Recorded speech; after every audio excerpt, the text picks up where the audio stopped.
A little-known empress from the early to mid-17th century was Maria Anna of Spain. Not only was she married to an important leader of the Holy Roman Empire, she was also a member of the infamous Habsburgs, one of history's most powerful but twisted dynasties.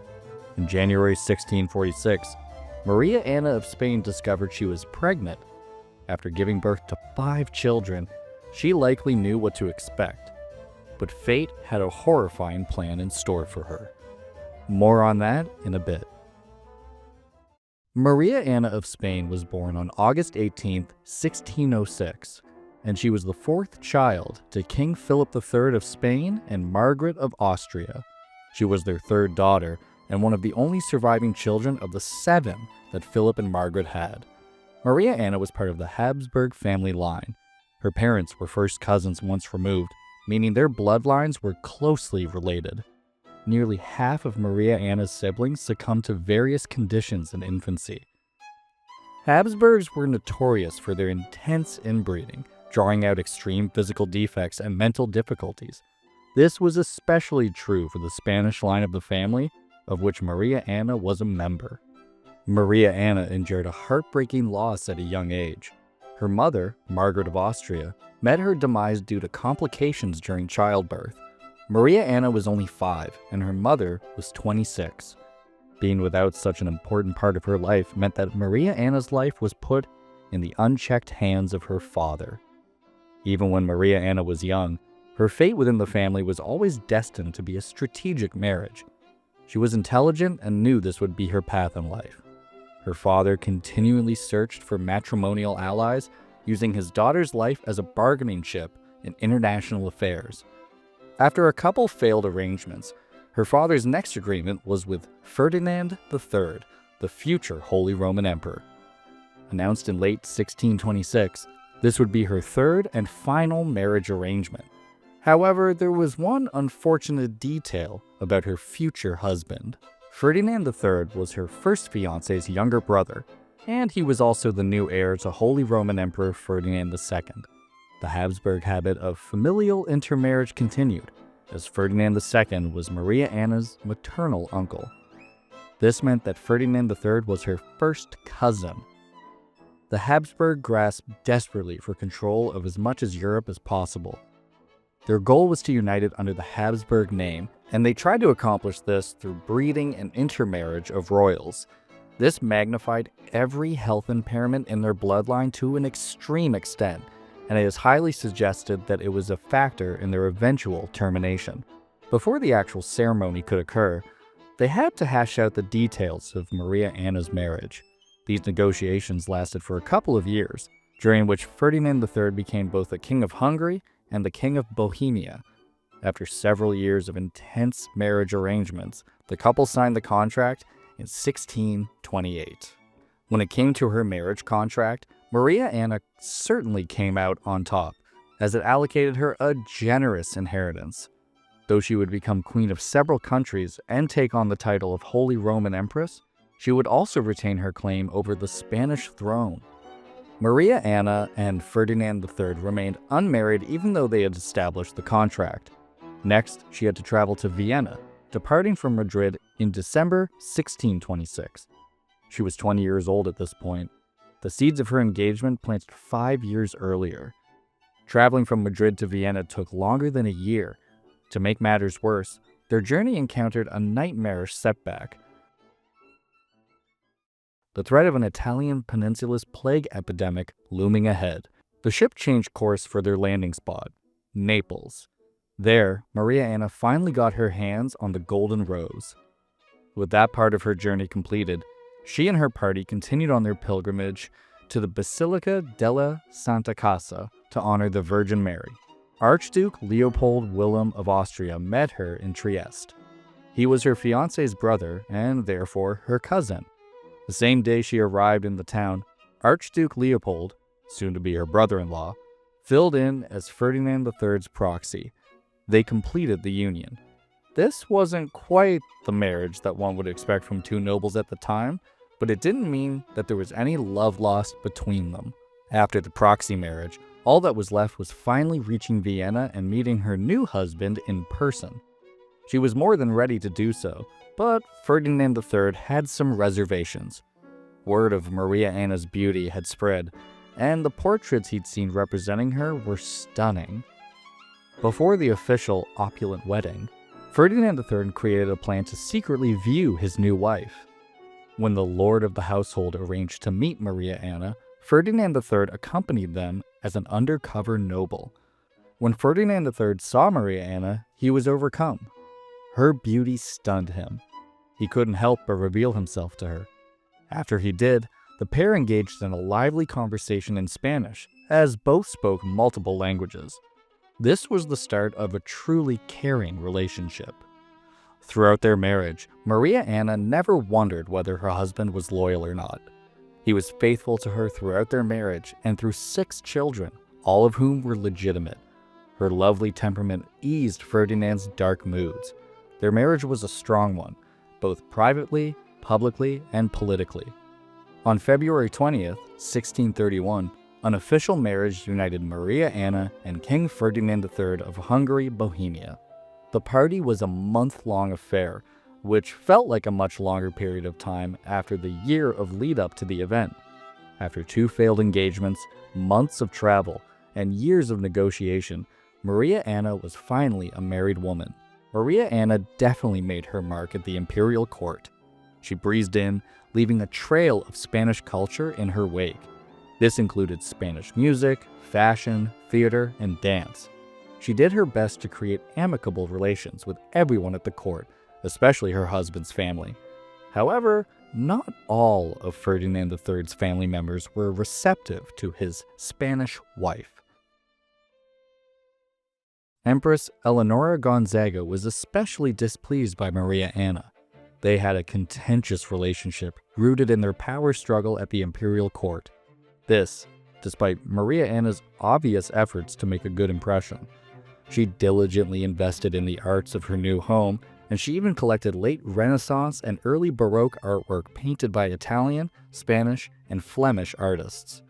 2 years after their marriage, the couple welcomed a wonderful gift: a child.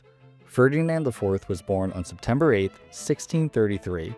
Maria Anna had given her husband an heir, which was one of the greatest things a wife could give her husband at the time. Luck would soon bless their procreative endeavors once more. The following year, on December 24, 1634, Maria Anna gave birth to a second child, this time a girl.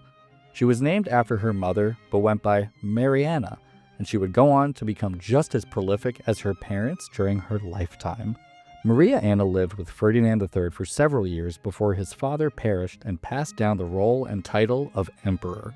But she witnessed Ferdinand III's first coronation for a title that indicated he would become the Holy Roman Emperor. The Archbishop of Mainz selected him to be the King of the Romans in September 1636, and a week later, the Archbishop crowned him. On January 21, 1637, Maria Anna was crowned Queen of Germany. For a young woman at the time, she was making quite a name for herself. She and her husband were in line to become imperial leaders, and she could still claim control of Spain should the occasion arise. February 15, 1637, brought about a nation-shattering incident. Ferdinand III's father, Ferdinand II, Holy Roman Emperor, passed away. The empire was in the later years of the 30 Years' War, and Maria Anna and Ferdinand III inherited an empire in the throes of conflict and financial instability. As Ferdinand III's wife, Maria Anna inherited her fair share of power. She became the Holy Roman Empress and Sovereign Queen, and later, the forces that be crowned her Queen of Hungary. She was always interested in politics, as indicated by her involvement in her earlier engagements. On July 15, 1637, Maria Anna brought another son into the world, Philip August, Archduke of Austria. But she didn't stop there. The following year, she birthed Maximilian Thomas, Archduke of Austria, on December 21, 1638. After enduring the loss of the Holy Roman Emperor earlier that year, 2 new imperial children were excellent events to celebrate alongside the coronations of Maria Anna and her husband. Not even a year after Maximilian was born, something strange and terrible happened to Maria Anna. June should have been an insignificant month, But on the 22nd, Philip departed from this world a mere month before his second birthday. 7 days later, Maria Anna lost another son. Maximilian wasn't even a year old when he perished. Infant mortality was one of the potential risks of inbreeding, and may have played a role in this double tragedy. Maria Anna endured 2 losses in less than a fortnight. Her sadness could have destabilized her role as Holy Roman Empress and wife to Ferdinand III. It was 2 years filled with intense highs and intense lows, but Maria Anna persevered through it all.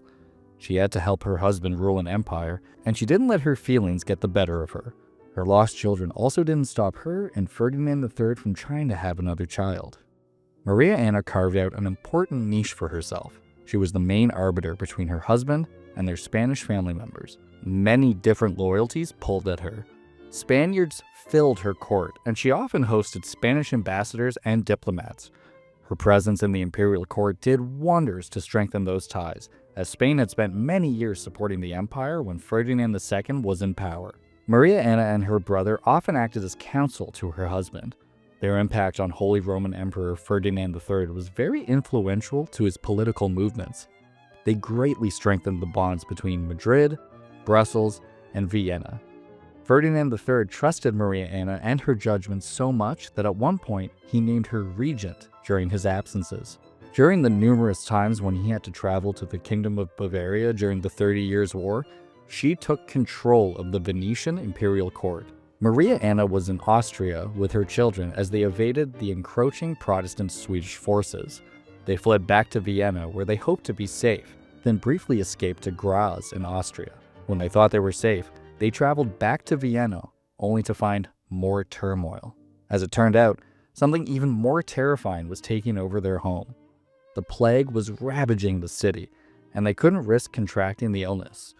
Returning to Linz was their only option. The end of their constant voyages could have all gone smoothly if it weren't for one unexpected curveball.